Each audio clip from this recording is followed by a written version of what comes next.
Hi, welcome everyone to the first trade breakdown of CPI of week 1. Now, my objective and my goal with this trade breakdown is to make sure that I explain my thought process behind taking these trades and what actually went behind generating this idea on the higher time frame and how I actually executed the trade and how did I actually manage it, right?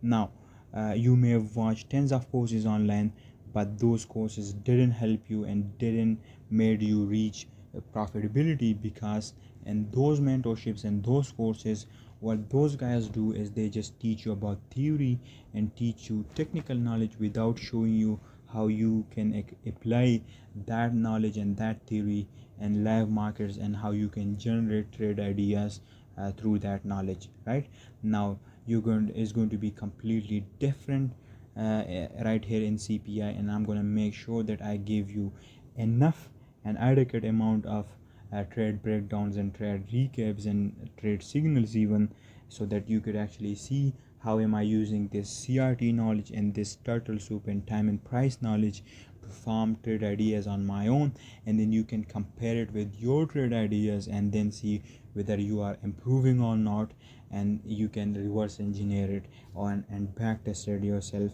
and then you're going to reach a certain point where you're going to be able to replicate this knowledge on your own, and you're going to reach a point of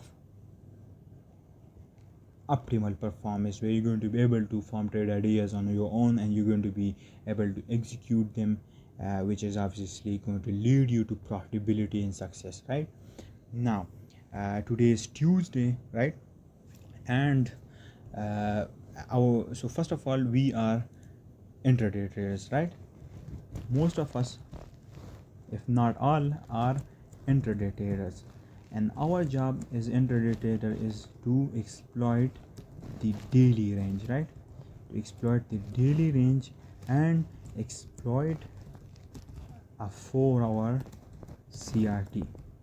So our job is intraday traders is to exploit the daily range, not the weekly range, not the monthly range, but just the daily range and a 4-hour CRT, which we are going to use to farm and frame our trade idea and trade setup, and that is going to give us our stop loss, our entries, and our targets. Right now, I'm going to teach you all of them in CPI. But this is basically just an introduction to it and an overview to it of how and of what you can expect from CPI. Right now, first of all, we're going to start off with the weekly time frame.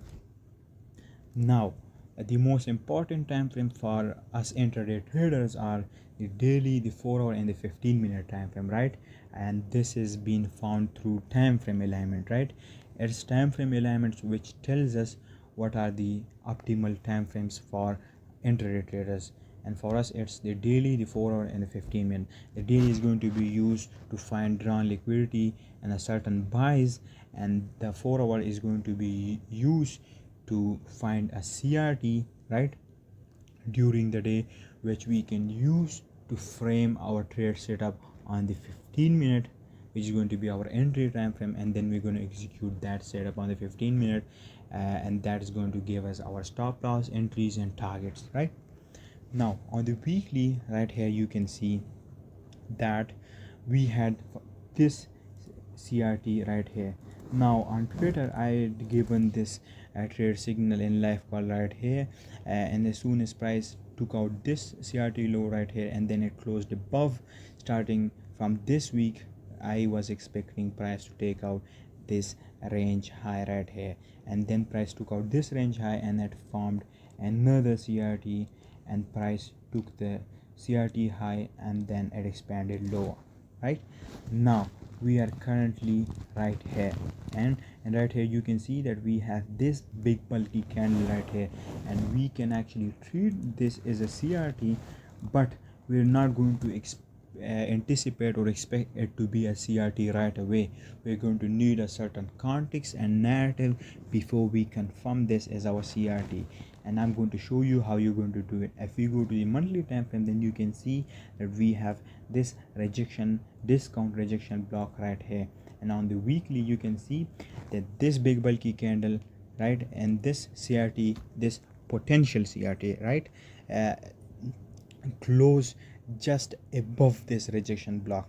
Now the way how we're going to expect this CRT to be an actual CRT is if we expect price to come down lower, test this monthly higher time frame rejection block, a discount rejection block here, right, and price to take out this CRT low, and then we can have a reaction from here, and then this reaction can either be till this 50% of the CRT, and then the uh, opposing end of the CRT. Now we're not going to expect it right away, but instead we're going to just expect either a retracement profile or reversal profile.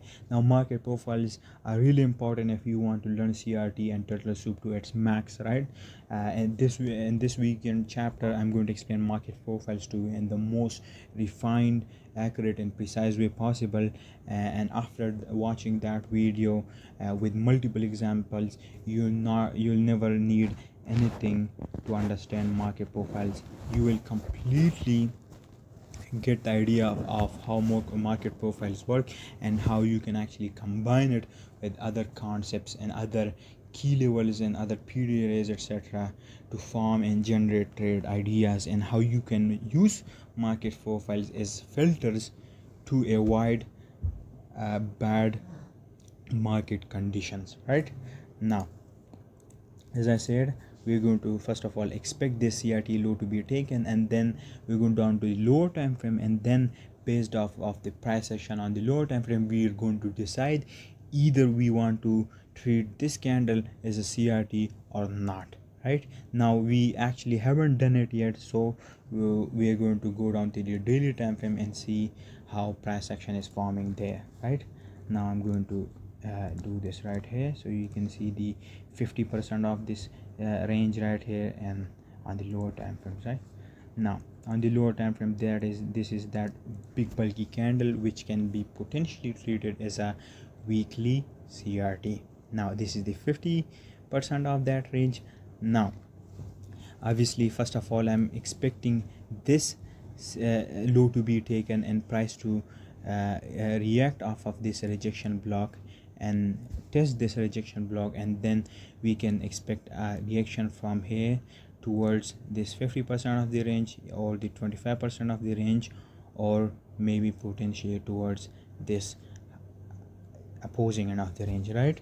But it's all going to be done through confirmation on the lower time frame, right? Even if we take out this low and we have a reaction even till the 25% of the range, it's more than enough range, right? If I measure this range right here, you can see that it's almost 60 pips, so you can see that it's more than enough amount of pips, or adequate amount of pips, to offer you a trade idea or a potential trade idea on the lower time frame, and you can actually be profitable from that reaction, and you would have made money. Right now our job as a trader is to accept losses and accept the fact that losses are inevitable. So when you are trading turtle soup and CRT, you should accept this fact, you should accept this harsh and bitter truth, that you're gonna have your losses. You're gonna have times where a CRT won't work and you're gonna have losses, right?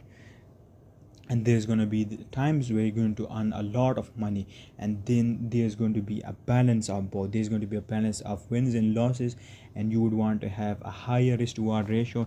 That way at the end of each month, you would make sure that you always end the month in green and be profitable and earn money, right?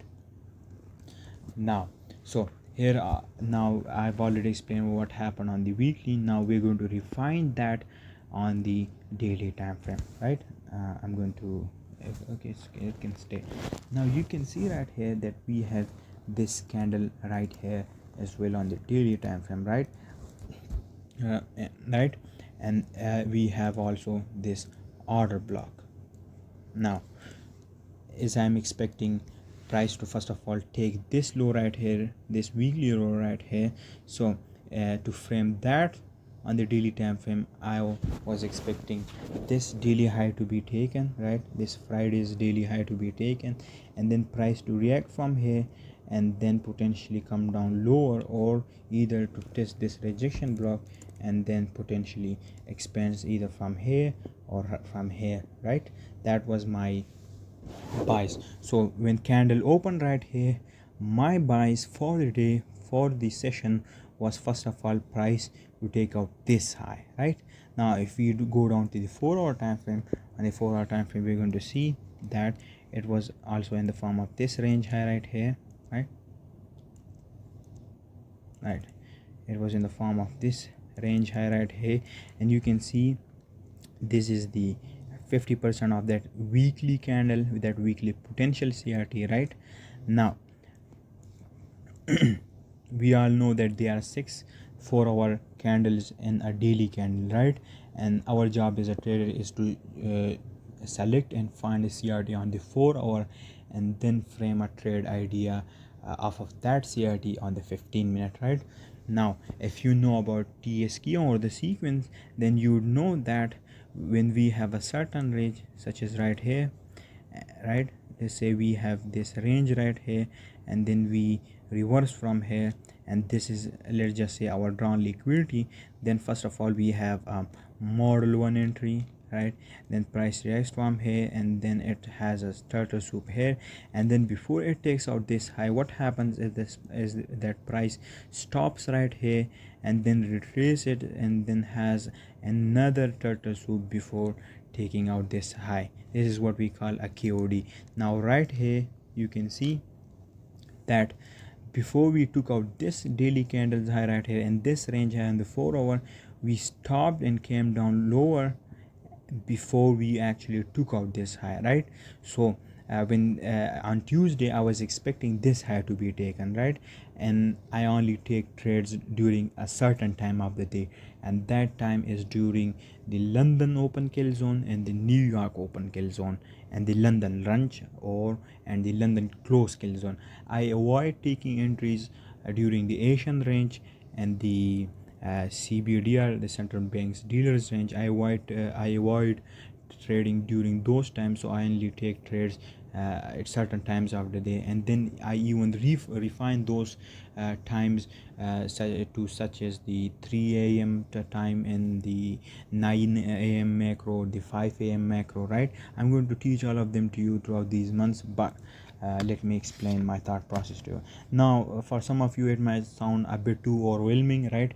It might sound a lot, but that's exactly my point with these trade breakdowns. Now for some of you, you're going to find this overwhelming, but as you go through these trade breakdowns and you go through CPI and watch all of these chapters about market profile, CRT, turtle soup, Peter raise, and all of these other concepts and profiles, you're going to find out that you are now understanding these trade breakdowns, and you're getting familiar with them, and you are even finding trade ideas on your own in the live markets, right? So it's going to be a long, lengthy, boring process of you studying these breakdowns, studying these outlooks, and studying these weekly chapters, and that's going to develop you as a trader, right? It's going to be boring, and that's how exactly it's meant to be. Now I'm going to remove this right here, and then we're going to deal with the price section right here, right? Now you may know about the 9 p.m and the 5 p.m CRT. So this is the 9 p.m CRT, right? This is basically the Asian range, and this together forms the flout, which is the combination of CBDR and the Asian range, right? Now first of all, I selected this this CRT right here, and I wanted to price to take out this CRT's low, and then find an entry from here towards this drawn liquidity here. So our buys was first of all bullish. Now our buys was bullish, and the reason for that was that we were in the KOD stage and the kiss of death stage of this whole sequence, right? And our drawn liquidity was also higher, which was this range high and this daily CRT high right here, right? Now obviously I'm expecting this range high to be taken right here. It can potentially act as our drawn liquidity for our as a target, but my job as an intraday trader, using CRT and turtle soup concept is to frame a trade idea within this CRT right here. Now we're going to go down to the 15-minute time frame and then see what happened here. Now you can see right here that this is that CRT 9 p.m. CRT high right here, and this is the 9 p.m. CRT low. And what happened is that price purged this CRT low on the 1:30 a.m. macro, which is basically a huge macro and a really important time for CRT purges. And we purged that, and then we closed above, and we had a CSD which confirmed our buys and confirmed our drawn liquidity. Now what I did is took a model 1 entry. Now for those of you that know model 1 entry, you're going to see that basically we're going to take an entry at the open of this order block, right? At the high of this order block, right? And then we're going to put our stop loss right below this swing low, and we're going to first of all target the 50% of this range, right? Our first target is going to be the 50% of this range, which is right here, and our second target is going to be the CRT high right here, right? Now so what happened right here is that I took some partials here at this 50% of the range, and then what I did is that put my stop loss at break even, and then I let my trade play out. Price was just about to take this high before it actually reversed from here and got me out of the breakdown. So even though my buys somehow or in some way was wrong, I still made profits. And the way how I actually made it is by taking my entries here and then taking some partials out right here, right? So with CRT, what happened that even though my buys was kind of wrong, it was right but it was kind of wrong based on the timing of it, but I still made profit and avoided loss, right? Now then what happened is that price reversed below again, and then we formed this 1 a.m. CRT. Now this was a perfect time for me to take another entry towards that drawn liquidity on the 15 minutes. So I was looking for price to purge this CRT low at the right time, which happened during the 7:30 a.m., which is a good macro for price to purge a CRT low, and it was also the start of the New York Open, right? So we purged the CRT low right here during the New York Open, and then what I was waiting for price to close above the candle that dug below the low. So this was the candle that dug below the low, and then what happened is price closed above this candle's high, and then we could have taken our model entry right here at the high of this order block, and our stop loss could have been right here below this low, and we would target first of all the 50% of range, which is somewhere right here, and then the opposing end of the range, right? So these were the two entries that I had taken on Tuesday. So first of all, my expectation was for price to take out this CRT low and then target this one. This trade did not fail. The drawn liquidity and the timing of it itself failed, but I still made profits here. And then I waited for another opportunity, right? Some people would be taking trades right here, and they would have ended up in loss. But what I waited for is for price to form another CRT, which was this CRT. So I did not take an entry right away, but instead what I did is waited for price to purge this CRT low at the right time, which was the 7:30 a.m., right? And then I waited for a confirmation before I could actually take an entry, which was in the form of model 1 entry right here, and I waited for a CSD to happen, which occurred, and then I took my entry right here at the open of this order blocks high. My stop loss was right below this low, and my target was first of all the 50% of the CRT range, and then the opposing end of the range. This is what we call model 1, right? So this was my trade breakdowns for Tuesday, right? I hope you've learned from it.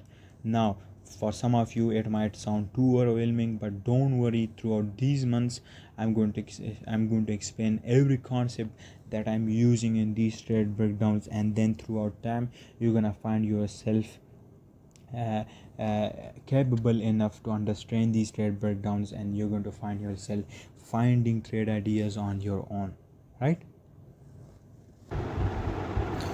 Okay, so this is my execution right here. So you can see, first of all, I took my entry right here at this order block right here, which was a marketable entry, and I took some partial sale right here at the 50% of the range, and then I got out of the rest of the trade right here at break even, and then I waited for another opportunity and took my entry right here at this order block, and then rode it till this CRT high right here. And this is how, even though I was wrong here, somehow wrong here with the timing, I still ended the trade with profits, and then took another trade right here, and these were two of my winning trades for the day, and ended the day in profits. It was around 4 or now. With this, even if I lose the next 3 trades, I'm still going to be in profits, right? So that's the magic of